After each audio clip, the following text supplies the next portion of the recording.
gracias a ZTV Zapotillo por la invitación. Bueno, ¿cuáles son los problemas económicos que acarrea en la actualidad el Ecuador? Diversos problemas. Si hablamos desde la parte económica, tiene para un 2026 condiciones muy complicadas en el hecho del gasto presupuestario versus un ingreso que ha ido decayendo conforme han pasado los años. Y esto tiene que ver de manera importante al momento de generar una retrospectiva y verificar si esos ingresos permanentes y no permanentes han tenido una curva positiva. Me refiero a ingresos permanentes, cómo se encuentra la parte contributiva a través de la recaudación del SRI. Bueno, la disminución productiva es evidente porque tenemos un problema que transgrede a todo tipo de actividad y es la inseguridad. Entonces no se ha podido apalear dicho problema, especialmente en urbes donde hay una especie de industrialización, donde el comercio es mayor, donde la rotación del dinero y la divisa es mayor, y por ende entonces vemos una caída significativa. Lo otro tiene que ver con los ingresos no permanentes, y hablo en el sentido de los derivados del petróleo. Nosotros somos extractivistas de petróleo, pero recordemos que el barril de petróleo que nosotros vendemos tiene una sanción en relación al barril de petróleo que se extrae en el Golfo de México, y por ello podríamos decir de que en una bonanza producto de una inestabilidad geopolítica podríamos tener mayores ingresos. Sí, pero la contrariedad es que nosotros somos importadores de derivados, y ahí recae lo que es la gasolina en sus distintas presentaciones y el diésel.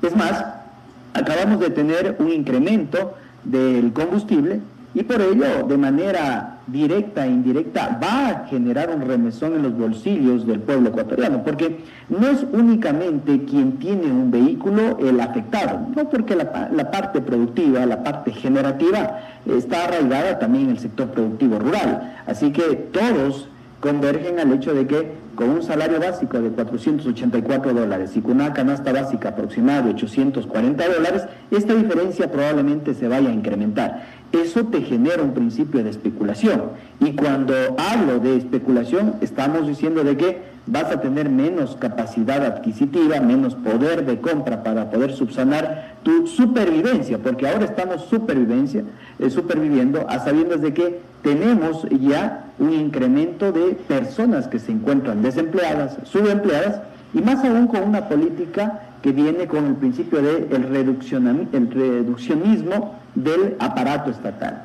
Recordemos de que la política no viene solamente desde el gobierno central, sino también una política desde los gobiernos autónomos descentralizados, a sabiendas de que hay este reajuste del 70-30, que ya lo conocemos muy bien, pero en el ámbito nacional sí tenemos estas flaquezas, y además hay que sumar el hecho de que para el 2026 se vienen condiciones muy complicadas en la renegociación de diferentes procesos de deuda externa, es decir, los acreedores van a verificar si el Ecuador tiene la capacidad de poder ampliar su tabla de amortización y con ello ampliar periodos de pago, porque lo que más se necesita es liquidez, y tenemos un desgaste en el presupuesto general del Estado, sumado al hecho de que ya tenemos un déficit. Para los amigos que nos están escuchando, el déficit es esa diferencia de aproximadamente $10.000 millones entre ingresos y gastos. ¿Por qué? Porque tiene cuentas por pagar pendientes al Seguro Social, a acreedores nacionales,